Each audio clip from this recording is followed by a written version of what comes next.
जय श्री कृष्ण। आइए वैशाख मास की शुक्ल पक्ष की मोहिनी एकादशी का पाठ पारायण प्रारंभ करने से पहले पुष्पांजलि।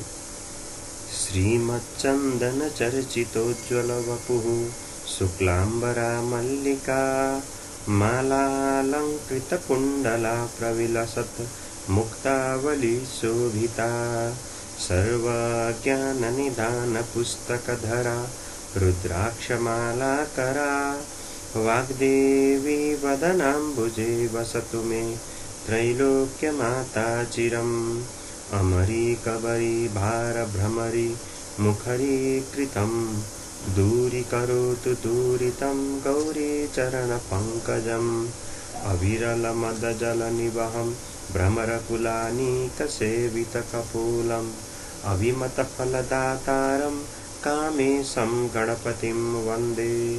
मूकं करोति वाचालं पङ्गुं लङ्घयते गिरिं यत्कृपातमहं वन्दे परमानन्दमाधवम्। सच्चिदानन्दरूपाय विश्वोत्पत्त्यादिहेतवे तापत्रयविनाशाय श्रीकृष्णाय वयं नुमः। नारायणं नमस्कृत्य नरं चैव नरोत्तमं देवीं सरस्वतीं व्यासं ततो जयमुदीरयेत्। अथ द्वादशोऽध्यायः। अथ वैशाख शुक्लैकादशी कथा। युधिष्ठिर उवाच वैशाख शुक्लपक्षे तु किं नामैकादशी भवेत्, किं फलं को विधिस्तस्याः कथयस्व जनार्दन। श्रीकृष्ण उवाच कथयामि कथामेतां शृणुत्वं धर्मनन्दन। वसिष्ठो यामकथयत् पुरा रामाय पृच्छते। राम उवाच भगवन् श्रोतुमिच्छामि व्रतानामुत्तमं व्रतं सर्वपापक्षयकरं सर्वदुःखनिकृन्तनं मया दुःखानि भुक्तानि सीताविरहजानि वै ततोऽहं भयभीतोऽस्मि पृच्छामि त्वां महामुने।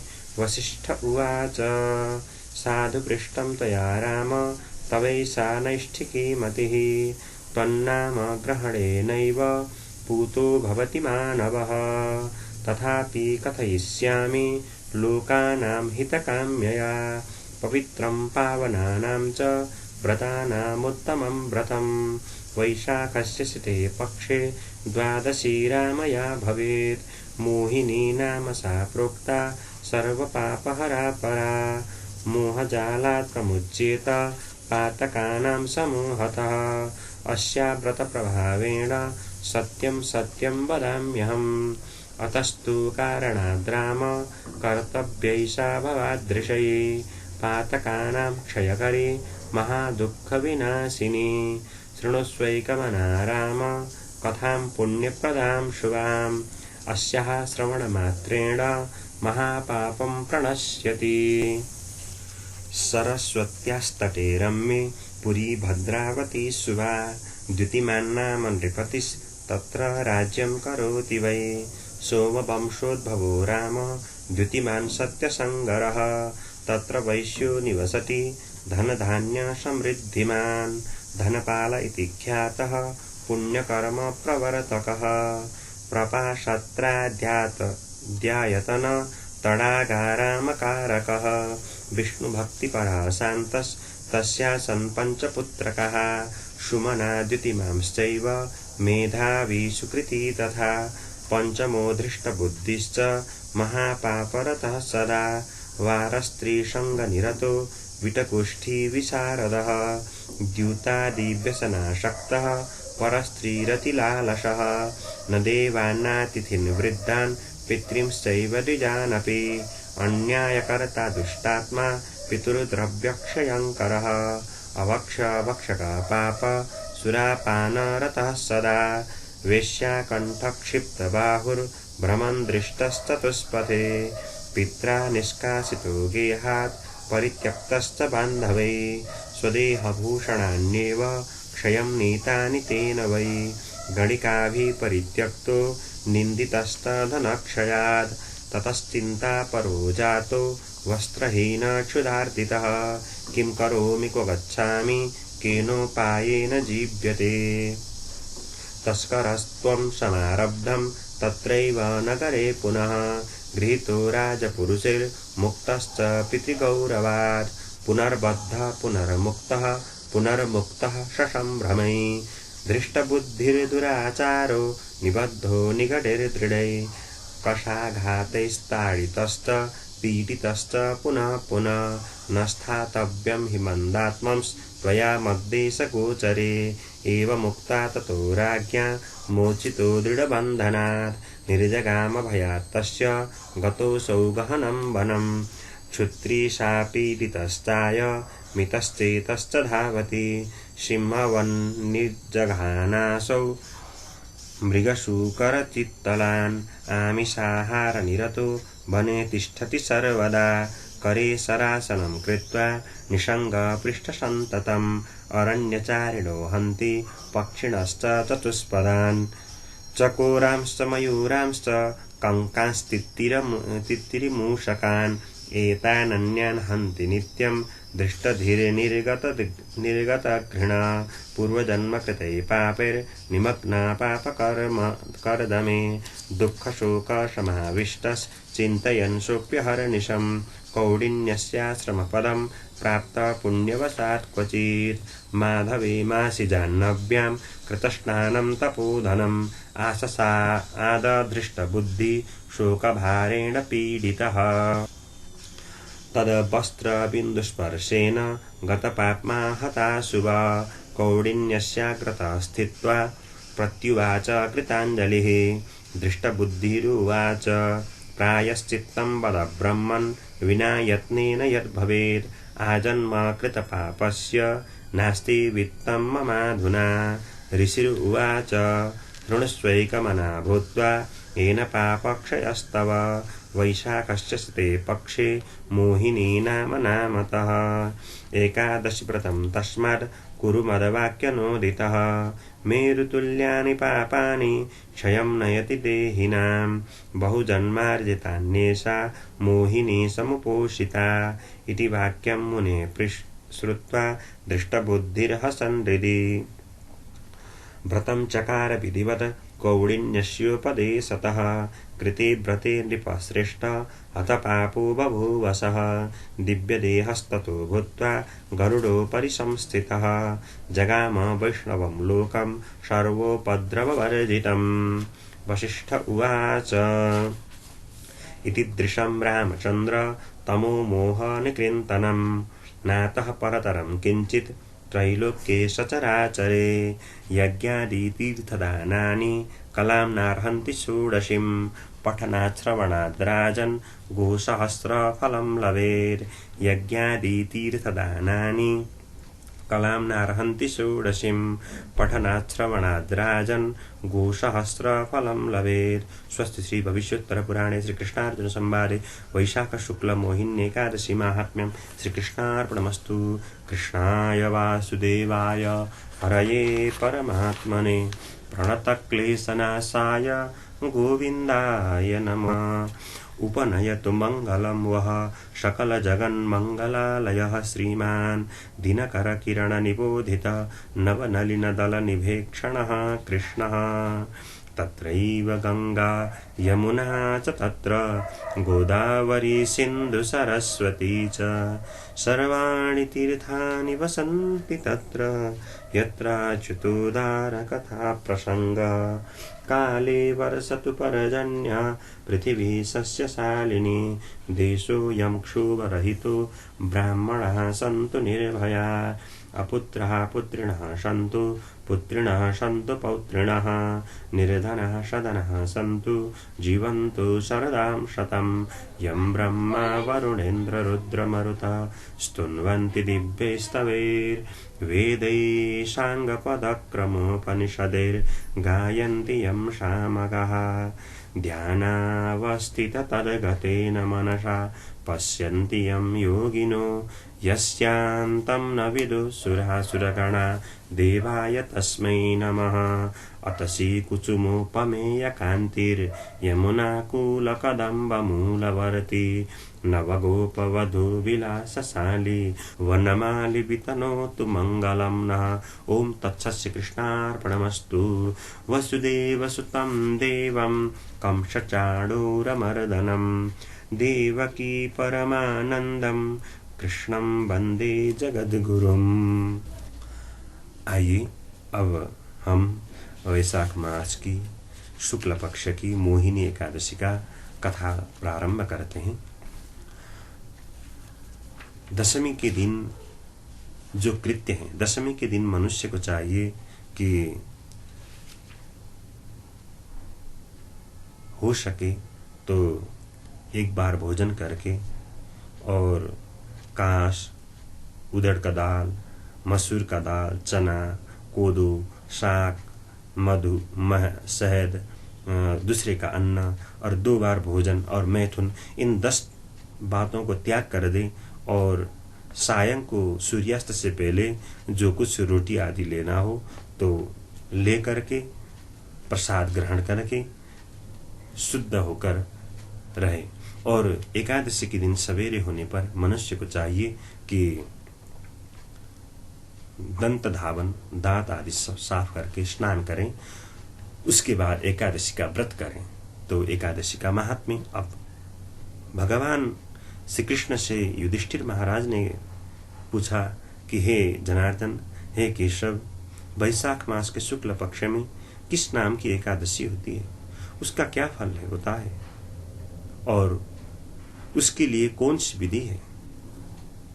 भगवान श्री कृष्ण कहने लगे, हे महाराज युधिष्ठिर, पूर्व काल में परम बुद्धिमान भगवान श्री रामचंद्र ने महर्षि वशिष्ठ से यही बात पूछी थी जिसे आज तुम पूछ रहे हो।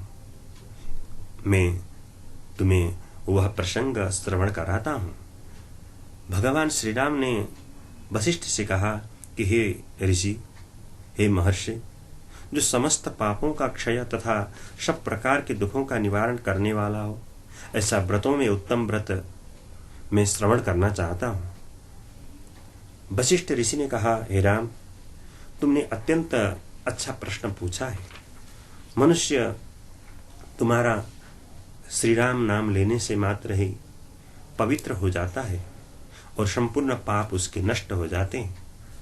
फिर भी तुम सारे लोक के, मनुष्यों के, संसार के हित की इच्छा से मुझे यह प्रश्न पूछ रहे हो, इसलिए मैं पवित्रों में पवित्र वह उत्तम व्रत का वर्णन तुम्हारे लिए करूंगा। वैशाख मास के शुक्ल पक्ष में जो एकादशी होती है उसका नाम मोहिनी है। वह सब पापों को हरने वाली और उत्तम है।